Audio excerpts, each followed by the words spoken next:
everyone. Welcome to the Midnight Music Hour. Today, my special guest is Andrea Anger. Hello. So please tell me, how did you first get into music? I started out very young. I was about 3.5 years old, and I was a weird kid. I would tap and move my feet a lot. And so my mom was like, okay, she's probably a tap dancer. So my dad was like, no, she's not a tap dancer, she's a drummer. And my mom was like, that's so random, but okay, I guess. So he comes back with this drum kit and he's like, okay, she's a drummer. And mom was like, okay, well, she needs lessons, obviously, right? So she signs me up for lessons, and after the first week, my drum teacher was like, she's something, she's good, right? And because I was asking him, apparently I was a little savage child. I was like, what's next? What are we doing next? This is boring, because, just doing little drum rolls and stuff. And so that's how I got into it, was the drumming. So eventually, we got a big drum kit. I drummed for 10 years after that, and I kind of stopped when I was 13, because I was like, I want something more from music. And so I decided, okay, well, I'm gonna learn theory. So I needed to learn, conservatory theory if I wanted to make my own music, because you need to know the theory behind it. Yeah. So I started out with piano to do that, and the piano lessons wasn't really to learn how to play piano, but more so knowing the notes and the chords and stuff, and how music is actually created. Is that how you learn scales and stuff? Is that the best way, is through piano? Yeah, 100%. So that's how I started doing that. So I got my Royal Conservatory certificate, so I'm level 8 in that, which is pretty high. It's university level. I feel like I'm bragging. I feel terrible, but anyway. So that's kind of how I started out, and then I did a little bit of singing lessons for 3 years, and then I finally was like, okay, I want to make music. So my dad, he gets me this launch pad. It's this machine jam controller. It's this giant little square launch pad with 64 buttons. I was looking at it what is this? What do I do? So I started out with that, and then I learned how to use it, and that's when I actually started producing.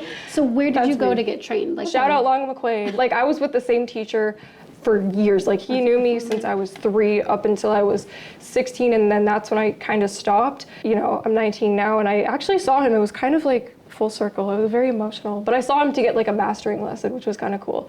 So I'm grateful for them. Did you learn anything in the production side? Did you go to school anywhere for that? Well, Trebas for the production, and then anything I learned before that was just on YouTube. So that's when I decided, okay, I'll come to school for it and actually learn, behind the scenes, how this industry actually works. And that's how I learned how to produce properly. I really love that. Who would you say is your biggest inspiration? My biggest influences, of all time, are just alternative artists, Melanie Martinez. Amazing, amazing. And then old Lana Del Rey, Born to Die, that whole album, incredible. So alternative female artists that do concept albums. 'Cause I feel no one does concept albums anymore. Okay. Because I feel music is about telling a story. You paint a picture, it means something. Yeah. You write a book, it tells a story. I feel music is the same way. It should be like that for any art form. And music is no exception, right? So I have to ask, what is your future goals? What is it that you want to do? What is 10 years from now, where is Andrea? I want more people to understand what a concept album is and what alternative music is, because I feel people are stuck with their 5 playlists. Their minds aren't open to discovering new genres. I feel I really just want to embody this alternative genre and really push it. Push it to the next level. I like that. Yeah. I was at your first performance, and I was just amazed the way you jumped on stage and you were you sang your soul out. You were so nervous 5 seconds before, and you walked into your... I did acting for a little bit for this, it was a camp, so you go for a week and then you act in a little play. But I did that for a couple years, and it actually really helped. It really helped when I was on stage, because when you're performing music, it's not just the music, it's a show. You're putting on a show, right? So you may not think oh, if you're just, if you just write the song and you just sing it, no, it's more than that. It's the passion. It's that feeling. Your passion has to show 100% of the time. You have to be in character 100% of the time, and it's really hard, because you saw me like 5 seconds before. I was like, oh my God, I am so nervous. And then I hop on it and then you just fall into character and it kind of comes. Didn't you also win your very first competition? I did. Somehow. You were so humble. Like I was shook because for me, it's not like a competition, right? Yeah. It's telling a story and getting that across and having people relate to that. It was amazing though. Like I was super happy and like I've never won anything in my life.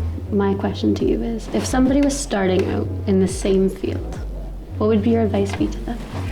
Unless you're willing to like go the full 110% and like go the distance, give up because it's so, I'm sorry, like, no, that sounded really mean, but like, it's tough. It's really hard. Like, when you don't have an audience to begin with, it feels like you're making music for absolutely nobody, and it's really hard. Getting into anything arts related, not just music, anything arts related, it's a pain. Like, it sucks. Getting heard and like getting your stuff seen, it sucks, 100%. So don't give up, but definitely, think about what you're doing because this industry is really hard to get into. So I will say that. I like that. I do have a question for you. How did you come up with your name? Because it's Andrea Anger. Where did that, is it angst? What is it? Tell me. It's my government name. No, it's it is. I was born with it. I can show you my driver's license. I believe you, but I thought it was like a cool concept because the type of music you do is kind of, I wouldn't say angsty, but it's got emotion to it, There's feels. You can say angsty. I know it is, but yeah, that's my actual name.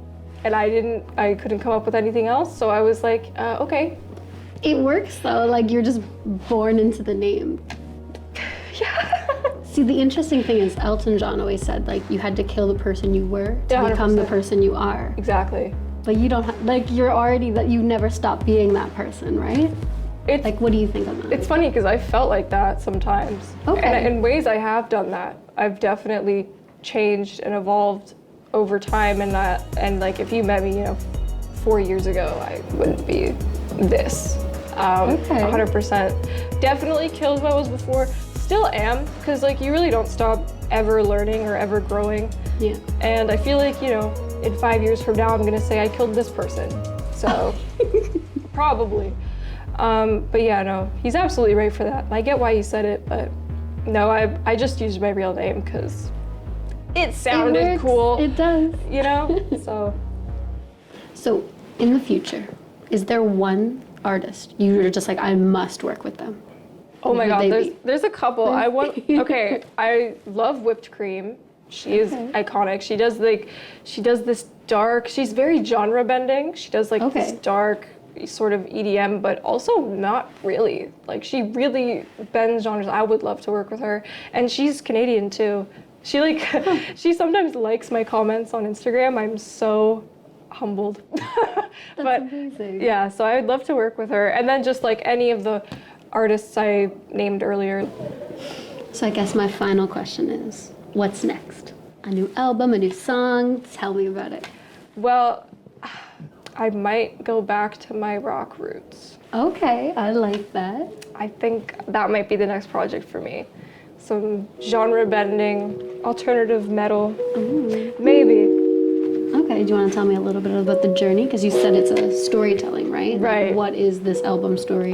Introspection. This one I wanted it to be more vague so more people could listen to it and relate to it in ways that maybe I hadn't intended. How did you come up with the name? And so I wanted to find one word that would embody exactly how you're feeling at that time and why. Because I feel like what really intrigues me about human nature is motivation. Why do we do things? Why do we act the way that we do? Near the beginning, it starts out with this intro of this almost false sense of paradise. It's haunting because if you know me and you listen to my music, you know that I'm all about the creepy, weird sounds, right? And then the intro is just this, soundscape of harmonies, and it sounds almost like a dream. Okay. But the album is very much not that. So it's a very false sense of ignorance is bliss, kind of you really don't know you don't know yourself yet. Sort of thing. You're just kind of living, coasting. And then you get through the album more and you understand okay, Because it is about me, but it's also about connecting with other people. A lot of the songs I wrote were about how I was feeling at that moment. That's why it's called Introspection. It's out. Andrea Anger. Apple Music, Spotify. Go listen to it. I do everything myself, so if you listen to my music, you're directly supporting me, which is do what you will with that information. I love that. Okay. Thank you so much for coming. Thank you so such much an honor for to have having you me. here. Oh my gosh. And please check out Andrea Anger on all the medias. Thank you. Bye.